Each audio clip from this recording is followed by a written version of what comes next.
From the studios of Postscript Media and Canary Media.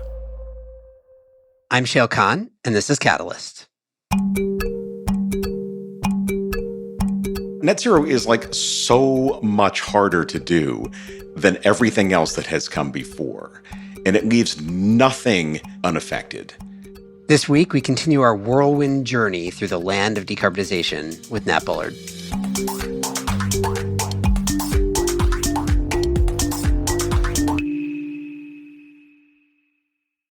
Let's face it, environmental news is often very depressing. That's why we focus on solutions on this podcast.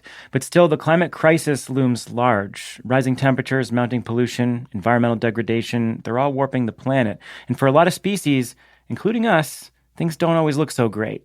But the story doesn't end there. Every Friday, Living Planet, a show from Deutsche Welle, takes you behind the headlines to figure out what's happening and how we'll get through it. It'll also help you make better choices for a healthy planet and find space to reconnect with the beauty and wonder of the world around us. You can find Living Planet wherever you get your podcasts. And we're back. I'm Shayle Khan. I invest in revolutionary climate technologies at Energy Impact Partners. Welcome. So last week, Nat Bullard and I covered, 5 or 6 of my favorite insights from his first annual decarbonization trends report. But there's more fun in there than we were able to get to. So this week, we finished the job. As always, leave us a voicemail if you want to get in touch at 919-808-5832 or email us at catalyst@postscriptaudio.com. You can also tag us on Twitter. But for now, here's Nat. Nat, welcome back. Thank you, Shayle. Good to be back. All right, let's keep digging in. And I've got a new set of my favorite slides from your decarbonization opus to talk through. So we're going to jump right into it. I want to go to slide 55, which is about overall vehicle sales over time, and EVs as a portion of that, which is something I had not fully realized, which is that motor vehicle sales have been declining over time overall. Can you just talk through what the dynamic is as we understand it that's driving that? I think intuitively, I would have said on a global basis, sure, maybe we've hit peak car in the West, but you'd think that would be more than made up for by growth in China and India and Indonesia and wherever else. No, you're right. So the data show that on a trailing 12-month basis, we hit the sort of peak of cars, not vehicle sales necessarily, but car sales, in about 85 million. And that was now almost 6 years ago when that happened. That's a function, like so many of the things that we end up talking about here, of China. China was, during the interval I've got from 2010 on, rapidly on its way to becoming the world's biggest new car market, supplanting, I'll give you one guess, which market is the biggest new car market in the world. But then, running to a certain extent against perhaps some limits of urbanization everywhere, running against a global economy as you get further on. But I think most importantly, running up against the limits of the sales of internal combustion engines. So not only did sales peak at about 85 million and decline to below 70 million as of the third quarter last year on a trailing 12-month basis. I just want to note, that's pretty substantial. Yeah. It's not like it peaked and then flattened. That's a meaningful decline over 6 years. And it has some COVID action going on in there for sure. But yeah, it peaked and declined significantly. But then there is a growth market within that, which is EVs. And so another way to think about this is that more than 100% of the auto industry's growth is coming from electric vehicles. They are the only growth cohort within cars. I mean, obviously, probably models of cars are growing more, and certain chassis are growing more, certain frames, we see more SUVs, certainly. But from a propulsion perspective, EVs are the only growing market. And I think to an extent, this helps. This is a sort of a simple lens on thinking about why companies care about EVs, because they're growth. They're the growth platform within a big market. And I think sometimes we have the tendency to overcomplicate this thinking strategically when you could simply identify the top line growth in EVs and the top line shrinking for everything else in a shrinking market means that EVs are a growing share of a shrinking market. And I think that most manufacturers are well aware of that fact at this point. Okay, so one of the interesting questions, though, is so we have this overall declining passenger vehicle sales trend. EVs bucking that trend and gaining a bigger share of what appears to be an overall declining market. And it's sort of the way you framed it was like automakers know that this is the growth engine, but it's sort of a chicken or an egg question. Like, is it that the total number of vehicles that are going to get sold is a fixed number and that number is declining? And if you introduce more EVs, they will take a bigger share of that. Or is it that by introducing EVs, you can, to some extent, stave off the decline in overall passenger vehicle sales? I mean, this is probably an unknowable question, but I think it is. It's a sort of a collective action question, if anything, right? Like if every, if you sense that EVs are the future, then you want to capture as much of that market share for yourself as you can as an automaker. I think that's the biggest attempt. Of course, if everybody does that, you end up in an intense competition, which I think is also more or less what is happening. There are very, very few holdout companies that have no electrification plans. Even the supercar makers are doing electrics to an extent because they're being competed with directly by purely electric startup supercar makers.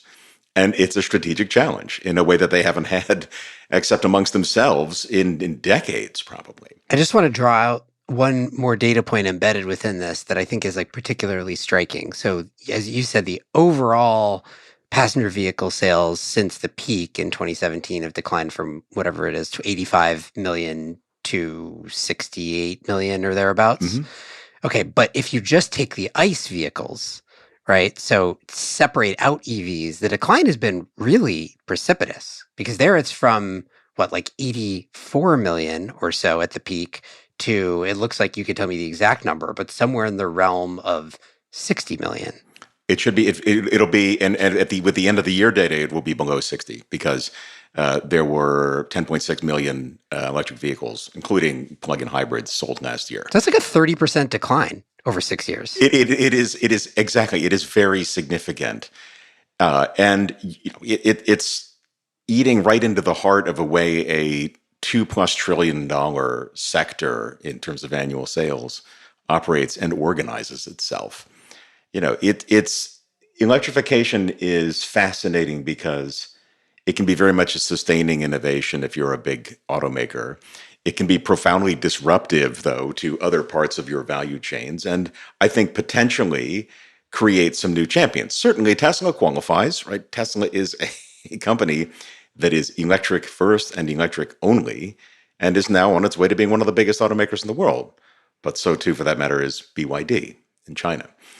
So, like, we're going to see if we don't see not just sort of new champion drivetrains, like electric drivetrains come around and dominate, but also do we see new champion companies? If I think about it, we really haven't had new breakout global high quality automakers since probably the Korean companies were doing this in the 1980s and 1990s. There are other places that have their own automaking firms. There are certainly Eastern European companies that are affiliated with or are a subsidiary of a big German company. There are car manufacturers in Malaysia and in Mexico that serve largely domestic markets, and some of them even have their own brands. But are we going to see the case that that BYD becomes a global auto brand that everybody buys, that is sort of electric first and oriented around the principles of electrics from the manufacturing perspective, from a service perspective, from a sales perspective, and everything? Okay, so let's stay on the EV trend for a minute and move down 2 slides to 57, which I think is an interesting one. Basically breaking down, what we were just talking about is passenger vehicles, which is what we probably talk about the most. But as you point out in this other slide, that's sort of, if you want to categorize the electric vehicle market, that's really 1 out of 4 of the sort of distinct EV markets that are emerging today. So walk me through the other 3. Right. So yeah, we generally, if we are in United States, North America, if we're in Western Europe, we are if not car dependent, then at least very well aware of the automobile as kind of the prime mover of personal transport. So yeah, we have about 10.6 million cars, so EVs sold last year. We had 32, almost 33 million electric two-wheelers that are sold. Almost none of them here in North America or in Western Europe. And then we have another fraction, like about 400,000 each, electric buses and electric commercial vehicles, smaller commercial vehicles, not the scale of like a semi-trailer, but something that would be working in a city or doing last mile delivery or things like that. And these markets are just very, very different in scale. So EVs were like 13% of the car market, but of the new vehicle sales market. New vehicle sales market. Yeah. 39% of the new market for scooters and two-wheelers, almost 50% of the market for buses, and not even 4% of the market for commercial vehicles. And then there's the fleet size question, which is the really interesting bit, which is that we've now reached 27 million electric vehicles, passenger vehicles on the road. We have 287 million electric two-wheelers on the road, and fewer than 1 million electric buses and electric commercial vehicles. Yeah, I mean, there's a few striking components here. Obviously, one being, maybe this is somewhat intuitive, but I don't think, at least I realized how quickly electrification is taking over that two-wheeler market, and as a result, how big that fleet is. As you said, it's roughly an order of magnitude larger than the fleet of passenger vehicles that are electric. And the other thing is, I think we also probably all know that electrification of buses has been kind of the fastest mover, at least amongst larger vehicles. But the fact that we're almost at 50% penetration of new vehicle sales is really striking there. And I think that also, as many of these things in the big global market context, comes down to China, right? Absolutely. Another function of China, which made this incredibly rapid and very, very intense shift to mostly buying electric buses. And it really didn't take very long to rip through. And I think a large part of this is just the lack of sort of path dependency, I guess you could say, within the sector there. But also infrastructure definitely helps with this. If you ever talk to let's say the person in charge of a bus depot here, they're like, we would love to do this. Do you know what kind of upgrade we need to do to our electrical system in order to support 50 buses with like 250 kilowatt hour packs charging at once? It's really intense. And look, it's not an impossible problem to solve, but we have in many of our cities the challenge of having to invest to do this. You might already have site, you've got property, plant, and equipment that's obviously built around serving and servicing all of the internal combustion bus fleet that you've got, and you want to swap that out. It's an energetic shift, but it also means a huge amount of CapEx, right? It doesn't just mean like a pump and a tank underground. It means all kinds of stuff happening in the grid, and it might mean a new kind of relationship. There's no such thing as demand charging for gasoline. You can get squeezed on price, but when you receive your shipment of diesel and it's stored in your depot, that price is then fixed. It does not vary over time. If your electricity, you're going to be possibly paying demand charges for it. If you don't time or optimize your charging correctly, you could be paying peak rates. There's lots of things that are still left there to negotiate. But I think we're starting to see, at least over on our side of the world, a lot of interest in these things for what I would say are very good local and localized reasons, like air quality, noise, and lower footprint driving through residential neighborhoods. I think in the long run we'll be surprised to tell our children that we used to have to sit and like breathe in diesel exhaust fumes in an unair conditioned vehicle for sometimes hours a day to traipse around the city. I think that will be substituted and is starting to be substituted with electric buses here.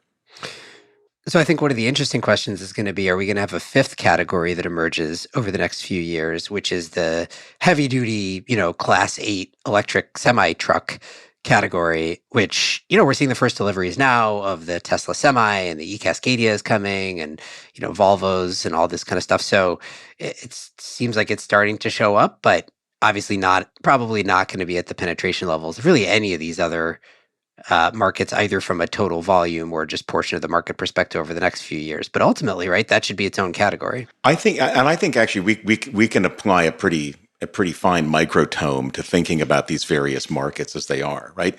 Is there a drayage market is going to be, I think, huge for electric vehicles.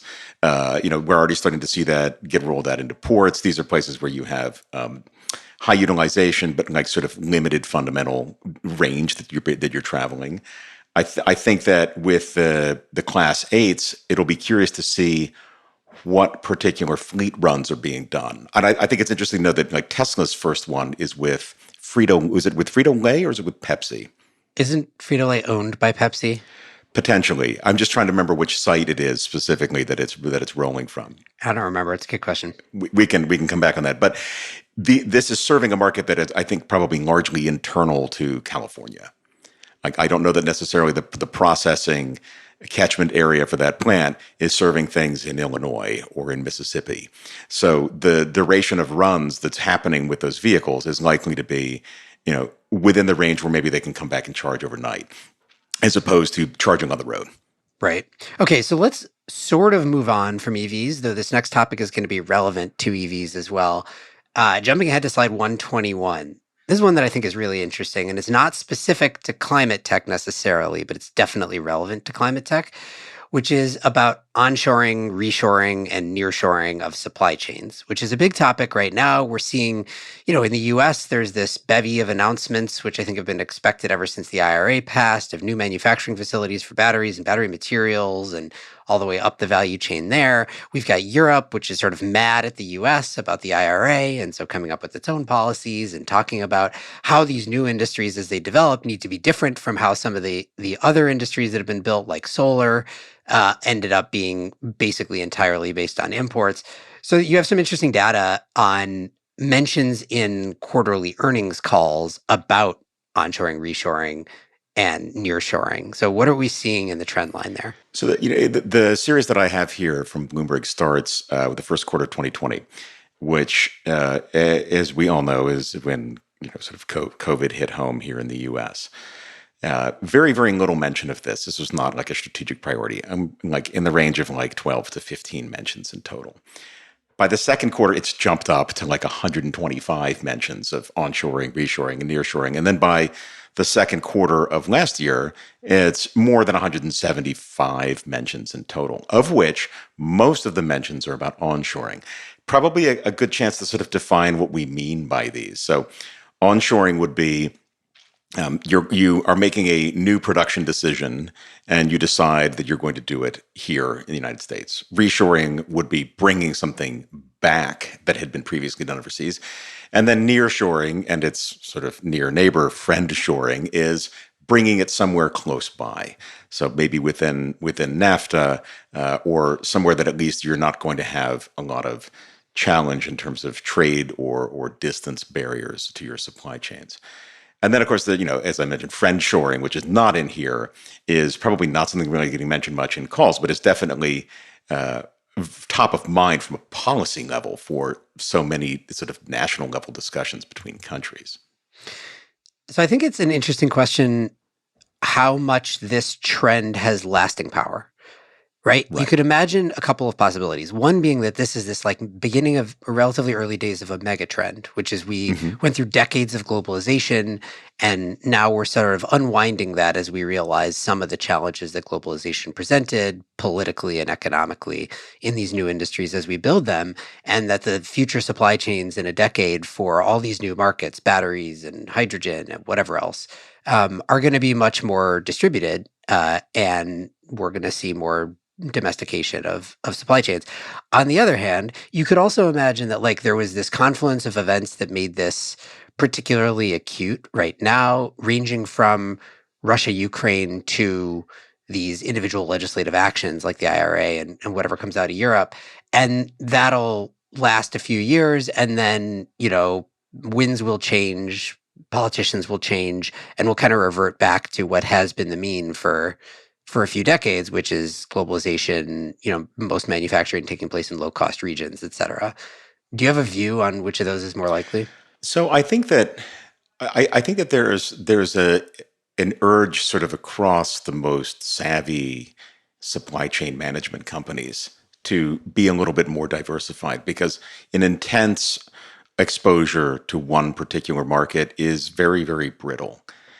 It's not that easy, however, to make that kind of a substitution. It takes time, it takes planning, it takes support from wherever else it is that you're going to go. It takes personnel. It takes a great deal of human capital to make these moves.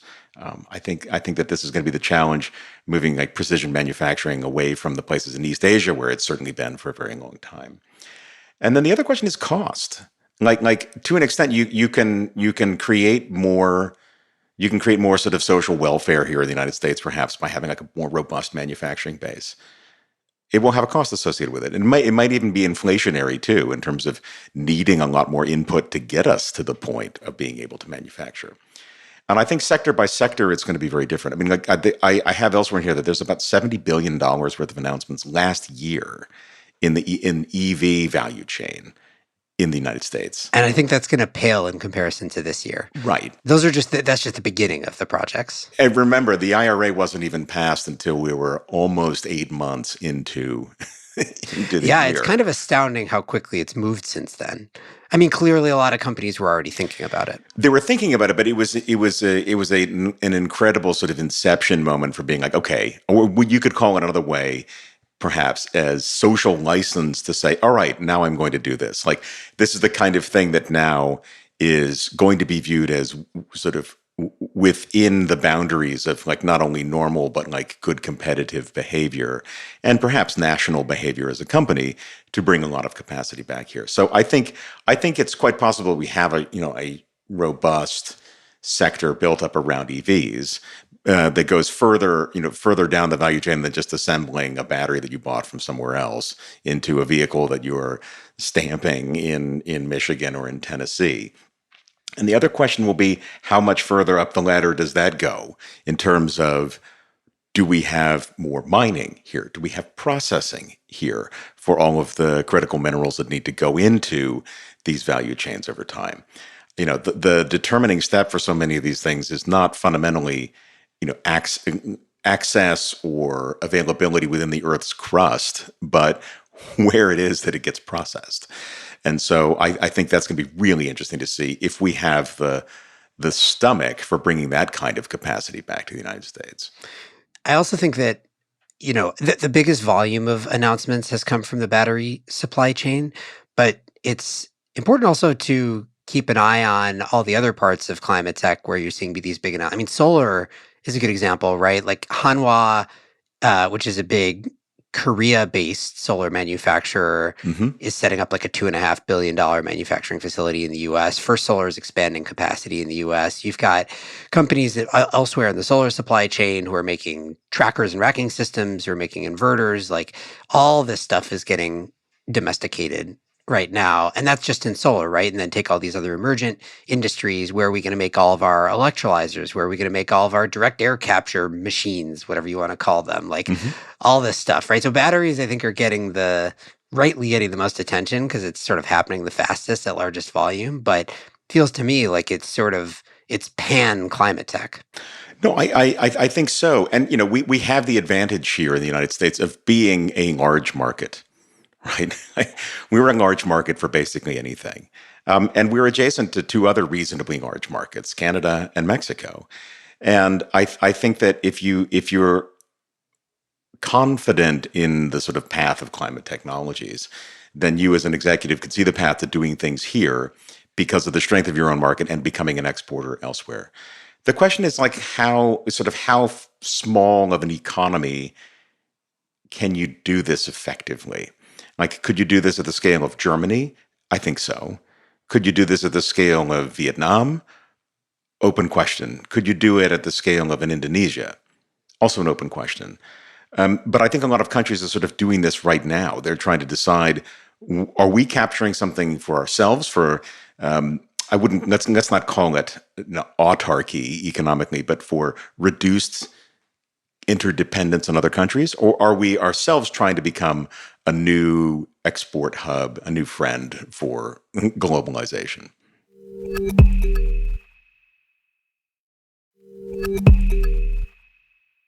Okay, let's talk about something I think I've sort of known intuitively but never seen data around, which is about mega projects. So this is slide 111. I think everybody's probably familiar with the fact that if, for the most part, when we've tried to build new nuclear power, particularly in the U.S., which there are very few examples of, but tried to build new nuclear power at large scale. Of late, there have been a lot of cost overruns. What I think is interesting in the data that you pulled is that it's not unique to nuclear, though maybe it's worse in nuclear. So what do we see in terms of when you're building a really big energy project, or not even just energy, what the costs end up being relative to what you think they're going to be? So, look, very basically, the first of a kind of anything is late and over budget. That's a sort of an aphorism that you could apply to anything that's being done new and is first of a kind.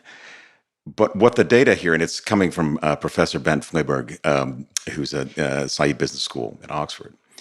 His data points that like the bigger the things are, the more they tend to overrun, roughly speaking. So nuclear power has a mean cost overrun of 120%.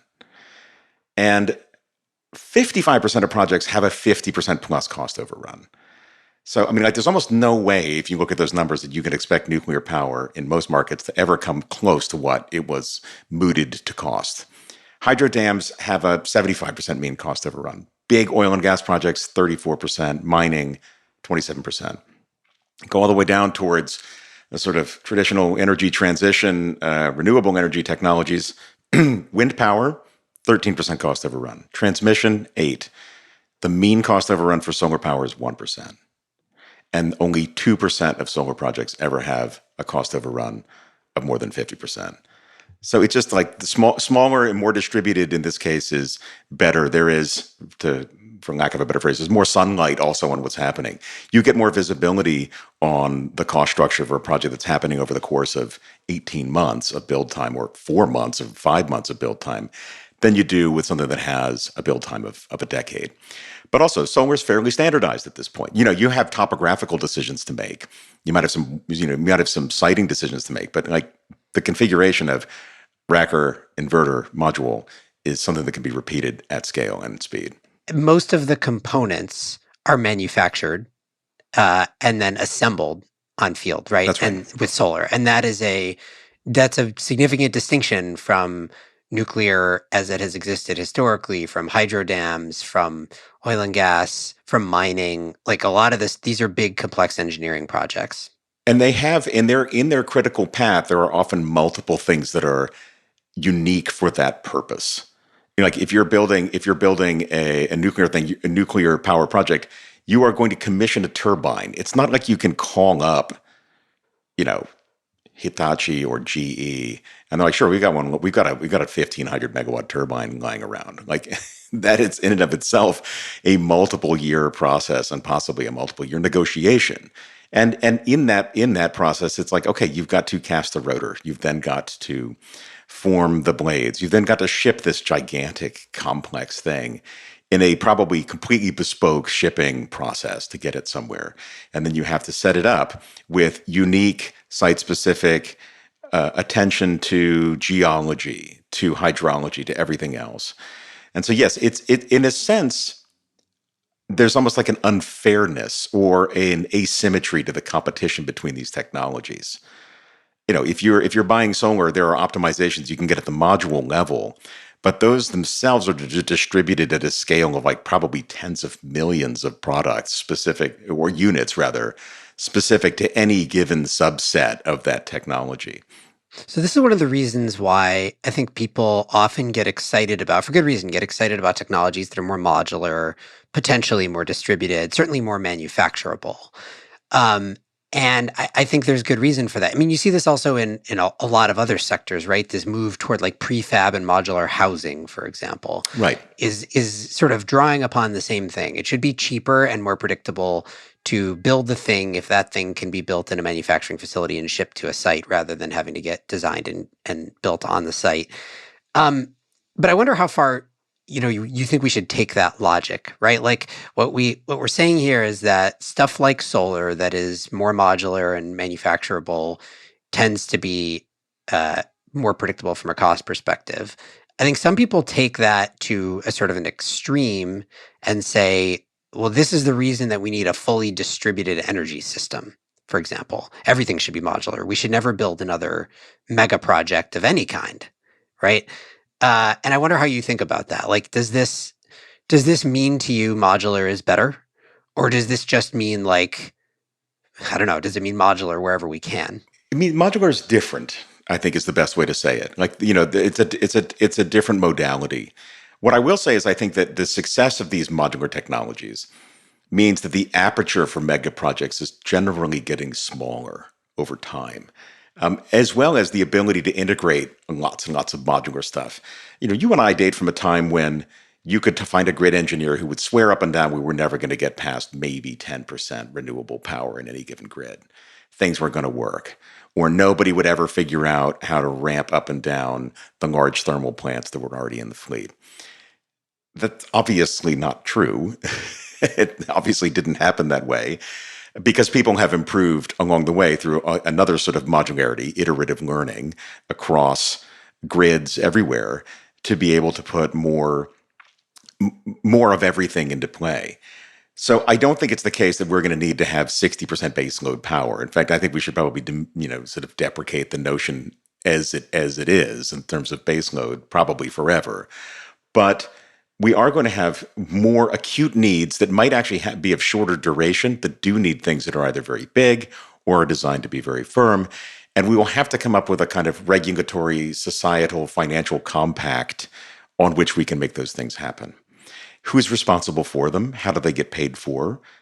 Where are they built, and who owns them? I think is going to be very interesting to me. Like, we don't have any merchant nuclear power being built in the United States. Where it's being built, in fact, worldwide, is generally by a state-owned or parastatal financial institution, or in the United States, one of the fully regulated entities in the Southeast. Now, it'll be really interesting to see what happens when when we reach the point where there's a lot of small modular reactors. Where do they fit within this structure? In theory, they're manufactured, as compared to built bespoke in each different iteration. And they're small, meaning that in order for them to make a meaningful impact on the energy system, there will have to be lots of them distributed around in various places. Another one of my arguments is that there's lots of potential sites if you think about today's liability, a brownfield ex-coal plant in the Ohio Valley as an asset, given its interconnection, given it's got feed water on site, given the land is already, to put it gently, perhaps disturbed, and we can see a place where there's an opportunity to distribute this modularity pretty quickly. I mean, undeniably, we're gonna do a bunch of really. I think some folks are already paying attention to this. We're gonna do a bunch of really interesting things with brownfield ex-coal sites in the U.S. over the coming years because there are particular incentives, even amongst all the big incentives in the IRA. There are particular incentives that pertain to those sites specifically, and they're stackable. So you do lots of interesting things on those sites, and I think we're going to. And some of it might be small modular nuclear, but some of it could be a bunch of other things. I mean, it will be really interesting, as a slight aside here, to see those sites as an inbound, not an outbound, so to speak. That already happened with Google's data center in Alabama. That was an old TVA coal plant. Basically, it becomes a demand center, right? Or another example, to pitch my own book. So Form Energy, one of the companies we're invested in, which is making multi-day energy storage batteries, announced their first two sort of significant commercial installations a few weeks ago with Xcel Energy, and both of them are at retiring coal sites. So they're going to replace a coal plant with a basically 1 gigawatt hour battery in each case, which is tremendous. If you think about how that truncates the critical path of planning, permission, development, it's just a win for everybody. And it's an argument that I've made in columns before. It's one I definitely make in this deck here, is that I really hope that people look holistically at our fleet of objects and queries carefully whether or not they're a liability or an asset of a different kind. So look, I mean, it would be, I think in the long run, it would be something of a shame to fully decommission every single coal plant site and remove all of the power and water infrastructure that exists there if you can do something else with them. Yep. Obviously, in the cleanest, greenest way possible. All right. Last topic. We're getting way high level on this one. You've got a riff, I'm going to call it, in this deck around the 3 ages of decarbonization, which you and I have talked about a little bit. You've put a much cleaner frame on it than we've talked about historically, but both of us having spent too much time in this sector as it has evolved over the years, I think like to think about like how it has evolved and what has changed and where are we today in the trajectory of this market. So walk me through your view of the 3 ages of decarbonization. I'm glad we're talking about this one. These are by far the simplest visual slides, I think, in this deck of mine. By far the hardest to work out. Like I've been fiddling with these for months, basically since the middle of the summer. But my thinking was that we've had 3 ages that overlap and are accretive of decarbonization. The first was renewable energy when you and I were beginning. This is starting, in my case here, not to go too far back in time, with the German and then the Spanish feed-in tariffs. So starting in 2004. This is a world that is driven completely almost by regulation and tariffs. The financial structures are principal investment. The financing is very custom or bespoke. And there's a really limited number of technologies that apply. Wind, solar, biofuels in the United States, and carbon dioxide in the form of carbon markets in Europe. Moving ahead, the next wave that's above that, taking everything from before is still going on. The next wave is energy transition. Let's start that like 2012 era. And I'm by the way, I'm basing this on Google Trends searches for, hits and significance and interest for these terms. So let's start to 2012 and move forward.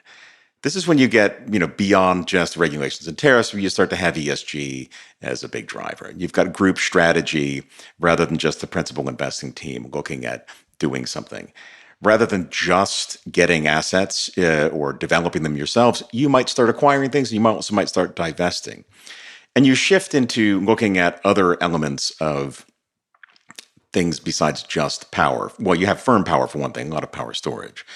And then you have electrified transport, which is obviously very close in terms of total dollars spent now to anything happening in renewable energy, but involves a whole other set of value chains. Let's go forward to the last one. Let's start 2019, 2020, if you will, and think about net zero. This sort of elevates further up into the company. This is not just happening at the group strategy level, it's happening at the boardroom. And it's not just about like maybe taking one business line and deciding you're going to get that one to net zero scope 1 emissions by 2040. It means really transforming the business and not being able to leave anything that isn't transformed. And it's about more than just power, and it's about more than just biofuels and regulated carbon dioxide. It's about molecules, and it's about calories, and it's about all greenhouse gases, not just CO2. And it's about remaking industries. And so I think that, I put this together because I feel like we have this view that net zero is like what comes next. Okay, well, we've already started all these other processes. So the next logical thing is to get ourselves to net zero, which is, I think, true. But net zero is like so much harder to do than everything else that has come before. And it leaves nothing unaffected. There's basically no economic activity that isn't going to have to be significantly re-engaged, let's say, by deciding that you're going to get down to net zero greenhouse gas emissions by the middle of the century. The other thing that I think is interesting about it is that, phase 1 about renewable energy, you can just kind of get started. and you can go as far as you want to go. Phase two, energy transition, by its definition, by its name even, it's a transition. It's like this, with a sort of like undefined end state, and you can be in transition, but the pace is TBD. Net zero is this very specific endpoint, and the endpoint is generally for most companies that are committing to net zero, it's a ways out. Right. I mean, I don't think anybody's saying full net zero, besides maybe like Microsoft, who's going to not only go net zero, but then remove all of their historical emissions. But most companies are saying net zero by 2035, 2040, 2050, something like that. And so, what I wonder is, I do agree that we are in the age, we have been, at least in the past few years, in the age of net zero speak. Right. The question is, will we remain in that age? Because in theory, you could say net zero is the end state. Right. This is the trend until we do it. And so it's going to last until 2040 or 2050. But, as history has proven, we're on these, 8-year cycles of trends in this market. And so that would suggest that middle of this decade, we're going to do something else. So if let's play that tape forward. Let's imagine that this is so successful that we're already re-engaging the new master narrative around negative emissions. Right. And let's imagine that the next 8-year cycle is, okay, cool. Actually, looks like we're going to do this. Looks like we're going to reach net zero. It's going to cost us $200 trillion. It's going to take 30 years. But now we need to sort of start correcting for embedded error, let's say, in the Earth system as it is right now. And let's start removing emissions. I really don't know what would come after that. After negative emissions, be a good problem to have. Yeah, exactly. If we reach that rhetorical cliff, we will be very fortunate to have that be the problem that we have to deal with. Yeah, I think, in my view, each one of these phases, we've sort of amped up the difficulty. That's right. Of actually accomplishing it. Net zero is really difficult, as everybody listening, and you and I definitely both know. So I think what's more likely to happen is that it's going to turn out that there are going to be a bunch of stumbling blocks on the journey to net zero. And the question is, will the resolve amongst corporates, I guess is mostly what we're talking about here, the resolve to hit net zero, will that hold in light of challenges accomplishing it, in light of economic challenges, both macro and micro? Can this hold long enough for us to actually be on the trajectory to get to net zero, which we're definitely not as a society today? Think about it. The way I think about this is, and I allude to it further on in the presentation, is about personnel and about human capital involved in this. So the person making the decision to talk about net zero is, generally speaking, I would say within 5, maybe 10 years of retirement. It's a decision to make. It's a strategic decision to make. Implementing it, the beginning of it is probably within your frame. Actually dealing with it, having to wrestle with it as an existential challenge for your company is probably after you've retired. There are no 27 and 28-year-olds at a company who get to say, we're going to take this global petchems concern and we're going to make it net zero. They're just not involved in the decision-making process. And I think, and I'm not really sure exactly how this is going to play out in the long run, but the data indicate that there's very little expertise about any of this stuff in the global boardroom. You find 1.2% of the Fortune 100 board knows anything about energy, right? 5% knows something about workplace diversity. And these are both equally valid and equally important. But, the number of people who know something about climate in the global boardroom is very, very low. And in fact, you and I are neither particularly young nor necessarily that old, but there are very few people our age that are on corporate boards, in particular of the companies where this is going to be difficult to do. Neither particularly young nor necessarily that old is a perfect description of how I'd like to think about my current age. All right, Nat, this has been very fun. I'm very proud of you for finally putting together the first annual of many, I'm sure, decarbonization trends reports. Everybody should go check it out. And I look forward to the next one when I will have you back on and we'll do a couple more episodes. Thank you, Shayle. The next one is probably already being written. I'm trying to give myself a week or two of not digging in too much, but the data just keep coming. Nat Bullard is a venture partner at Voyager Ventures and a senior contributor at BloombergNEF Green. This show is a co-production of Postscript Media and Canary Media. You can head over to canarymedia.com for links to Nat's deck and other topics we covered today. And as always, Postscript is supported by Prelude Ventures, a venture capital firm that partners with entrepreneurs to address climate change across a range of sectors, including advanced energy, food and ag, transportation and logistics, advanced materials and manufacturing, and advanced computing. This episode was produced by Daniel Waldorf, mixing by Roy Campanella and Sean Marquand, theme song by Sean Marquand. I'm Shayle Khan, and this is Catalyst.